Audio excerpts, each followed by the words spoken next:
BRS working president మాజీ మంత్రి కేటీఆర్పై ఎట్టకేలకు రేవంత్ రెడ్డి సర్కార్ ఏసీబీ కేసు నమోదు చేసింది. ఫార్ములా ఈ కార్ రేసింగ్ వ్యవహారంలో నిధులు దుర్వినియోగం అయ్యారంటూ ముగ్గురిపై ఏసీబీ కేసు నమోదు చేయడం చర్చనీయాంశమైంది. ఏ1గా కేటీఆర్, ఏ2గా ఐఏఎస్ అధికారి అరవింద్ కుమార్, ఏ3గా హెచ్ఎండిఏ మాజీ చీఫ్ ఇంజనీర్ బిఎల్ఎన్ రెడ్డిపై అవినీతి నిరోధక శాఖ కేసు నమోదు చేయడం తెలంగాణ రాజకీయాల్లో తీవ్ర చర్చనీయాంశమైంది. కేటీఆర్ని అరెస్ట్ చేస్తామని ప్రభుత్వంలో కీలక నాయకులు కొంతకాలంగా బహిరంగంగానే చెప్తున్నారు. కాళేశ్వరం ప్రాజెక్టులో మాజీ సీఎం కేసీఆర్, మాజీ మంత్రి హరీష్ రావును తప్పకుండా కేసులు ఇరికించి జైలుకు పంపుతారనే చర్చ తెలంగాణ రాజకీయాల్లో జోరుగా సాగుతోంది. ప్రస్తుతం కాళేశ్వరం ప్రాజెక్టుకు సంబంధించి విచారణ సాగుతోంది.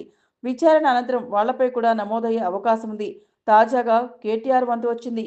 న్యాయస్థానంలో ఊరట దక్కితే తప్ప ఆయన అరెస్ట్ నుంచి తప్పించుకోలేకపోవచ్చు. ఇక మరోవైపు కేటీఆర్ పై ఏసీబీ కేసు అంశాన్ని ఇవాళ అసెంబ్లీలో మాజీ మంత్రి హరీష్ రావు ప్రస్తావించారు.